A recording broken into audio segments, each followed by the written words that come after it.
Hello and welcome to the Razor Wire. My name's Pete, and today I start a journey of sharing something that's become a passion very quickly, and that is traditional shaving, traditional men's grooming with safety razors. Tell you a little story to begin. I noticed that my grandpa had a razor. I didn't know what it was. It was in his bathroom. I was probably 10 years old, visiting my grandparents in their bathroom, and on their sink, one of the only objects was a safety razor, much like this one. And I picked it up and looked at it. I was fascinated, cut my finger on it. My grandpa was very generous. I didn't get in trouble. But that was the only time I'd seen a safety razor, was that time.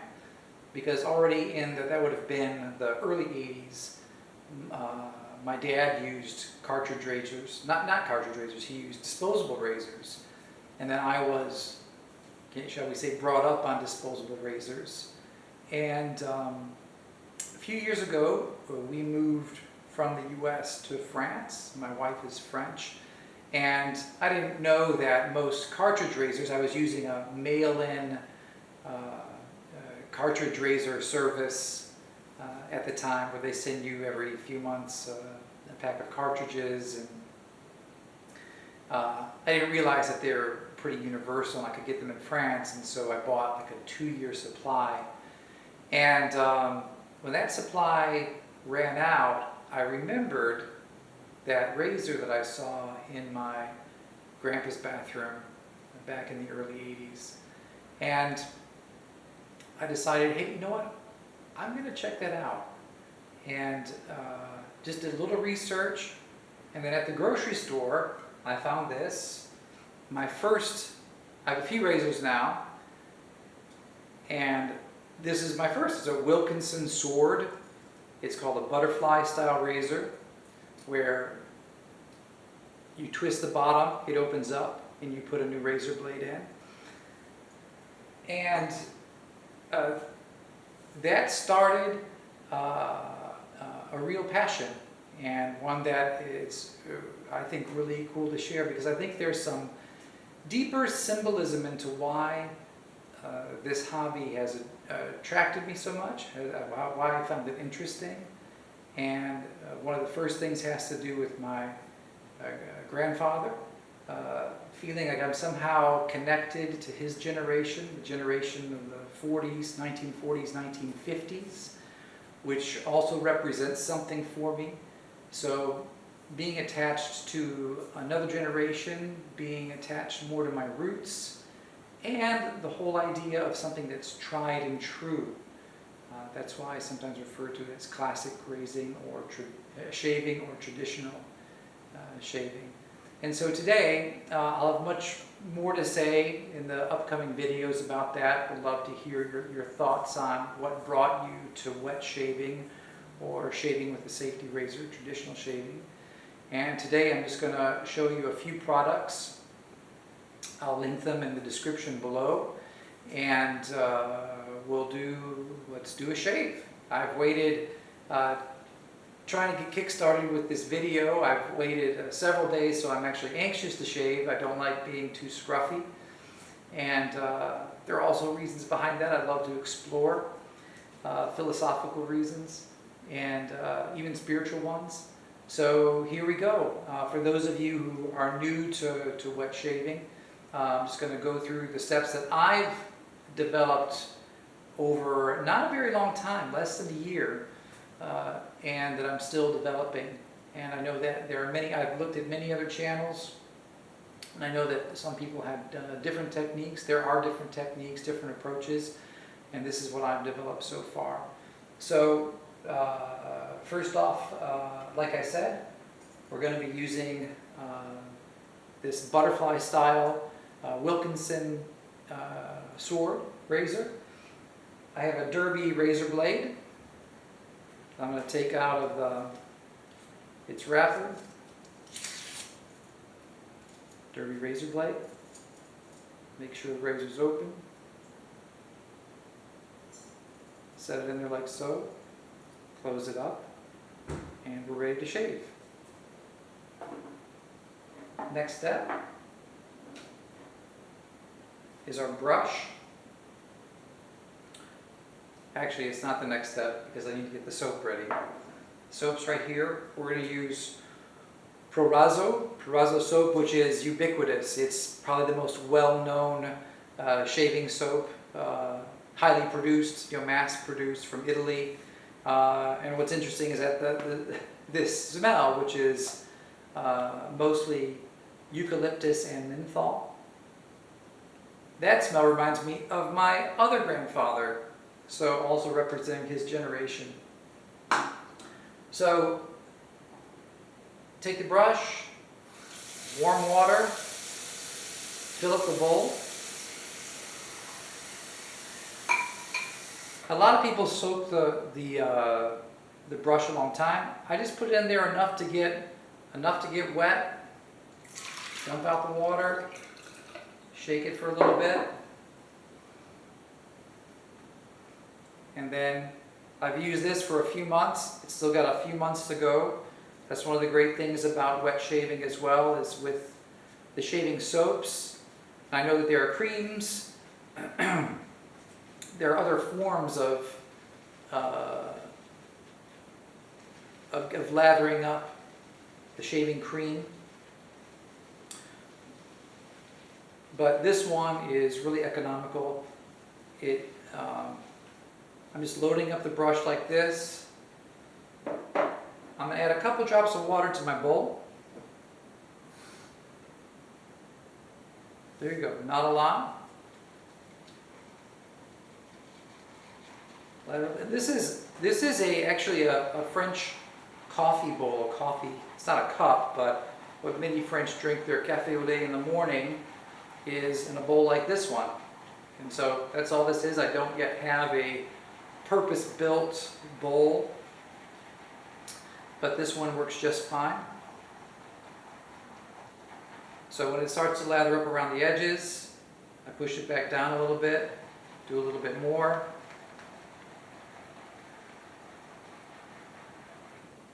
There, and I got this is a nice lather. So now, it's funny is I'm not used to shaving with the shirt on, but I prefer it being on camera. Warm water.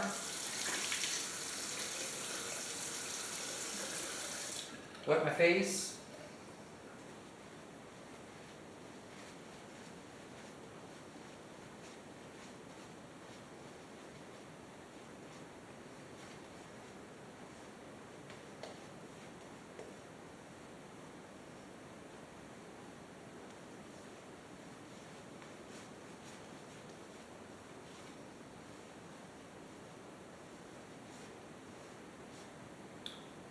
Now, when it starts to go down the brush like that, whoo, I just push up with my hand, wipe the excess back in the bowl to use for a second pass.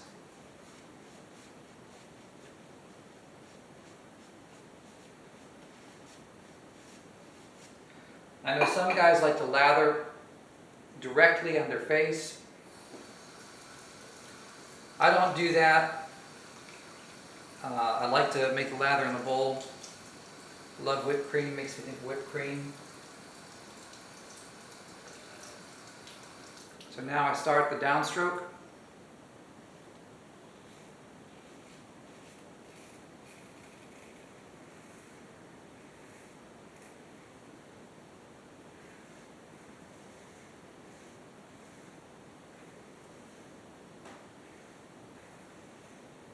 As soon as it fills up on one side, turn it over.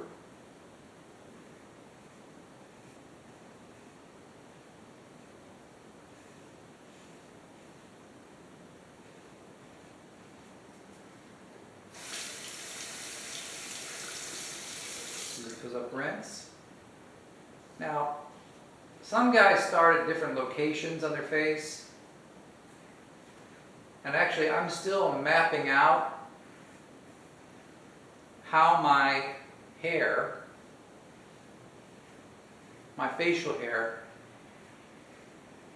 how it grows, the directions it grows. Because if I don't know if I go in certain directions, it doesn't work well, I'll get cut or razor burn.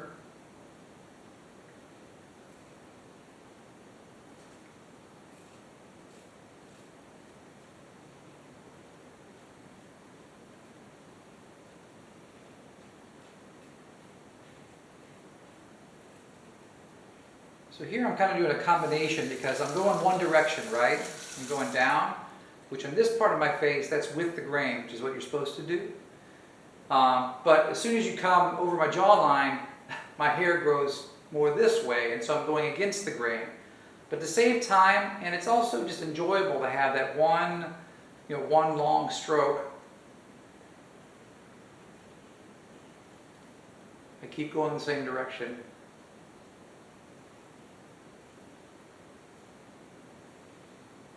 There's no one way. There are bad ways. You can cut yourself. But at least the damage is limited with a safety razor, because the blade only sticks out so far. And obviously you may not know, there are safety razors that have more aggressive blades. The blade is more exposed. But this is a mild shaver. The blade isn't very exposed. So there's less a chance to get nicked.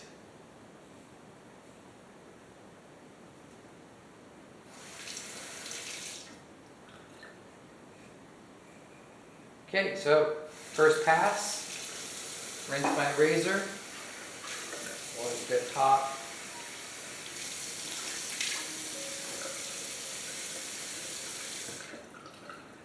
Wet my face again. More shaving cream.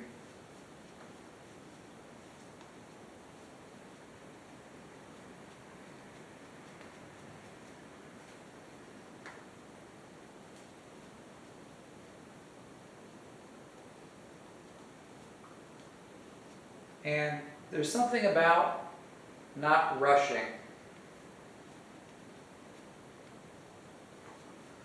We don't always have that luxury. Sometimes we have to hurry up.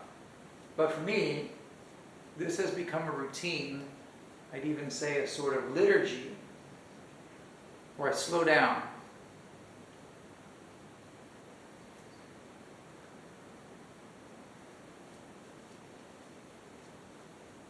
Take my time and enjoy it. There.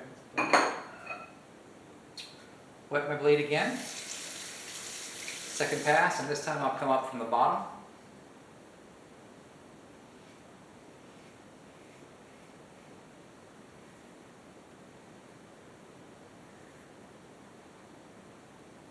Already it's passing really easily because the first pass took off a lot. Now, shaving in some ways is easier for me than for some, because I'm not super hairy. I don't have a big thick beard. And I totally get having a beard. I grew a beard a couple of years ago, grew it out, took care of it, but I don't have a super full beard.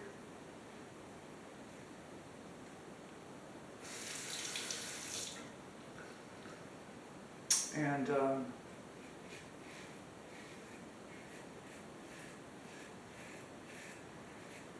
it wasn't easy to make it look good, at least for me.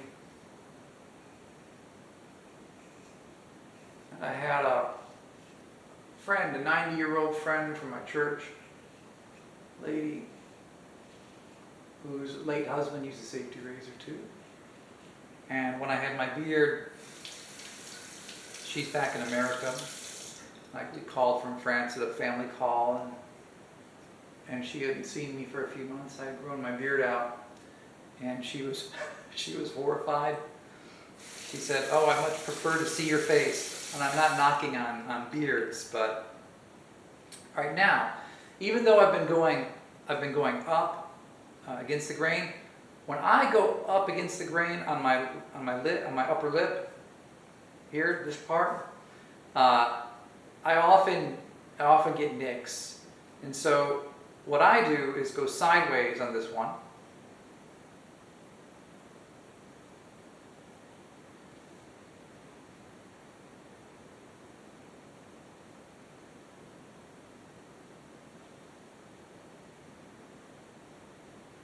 There we go.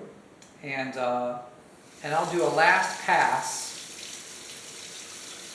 where I will go against the grain, but what I learned from GeoFatBoy at shavenation.com, a little shout out,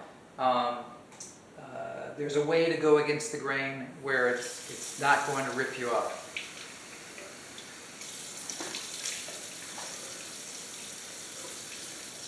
So one last one.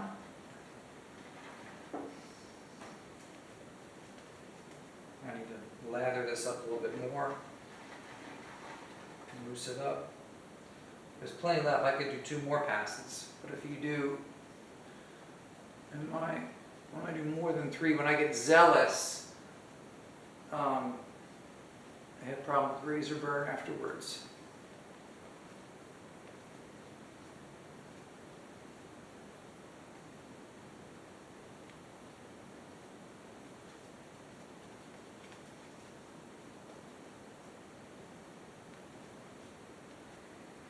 Go. Okay, last pass. Now last pass, I'm going to go sideways. So I'm going to go here.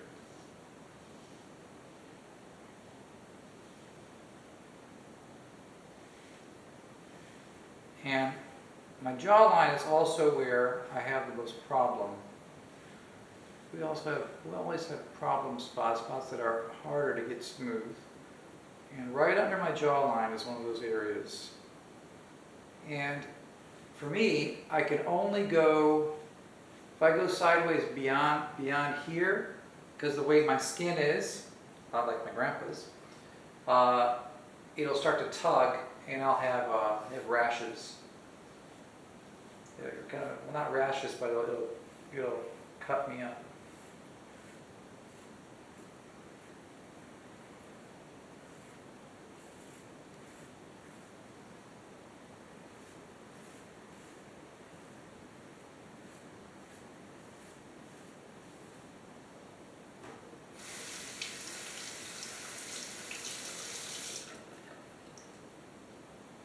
So I'm no longer going to go horizontal on that end.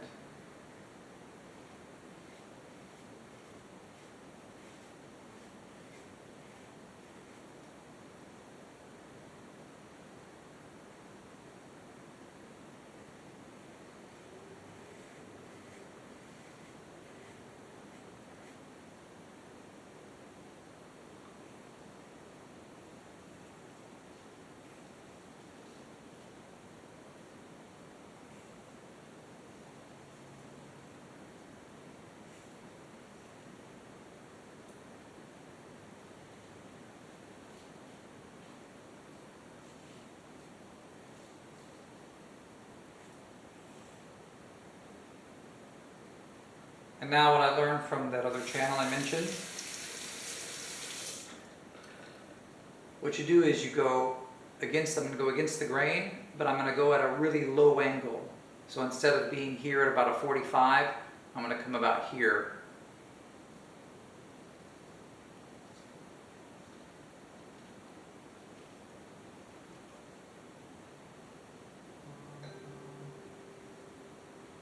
Oh, got to turn my phone off.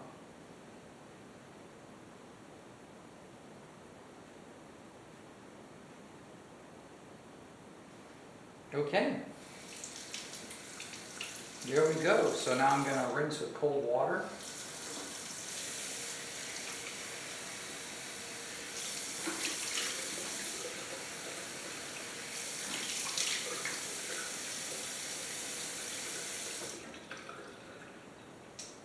Pat it down.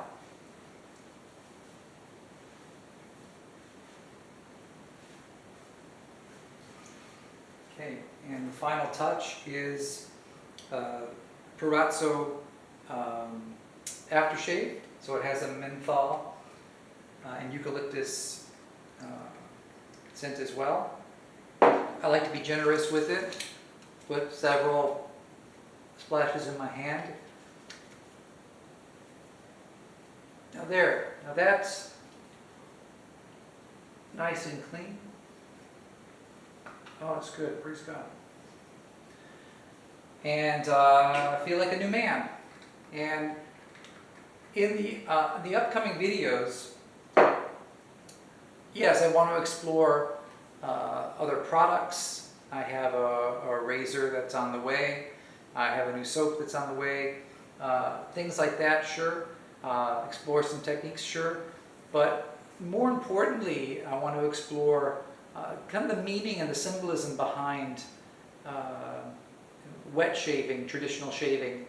Now, that may that may seem a bit far-fetched, but I really do think that there's some meaningful symbolism behind this hobby, and including right now feeling clean, feeling like a new man, the idea of being, like I said earlier, being attached to a generations before me, and the idea of using things that are tried and true, the idea of things that last, the desire to have things that are of quality and that last. And I think that those desires are rooted in deeper truths.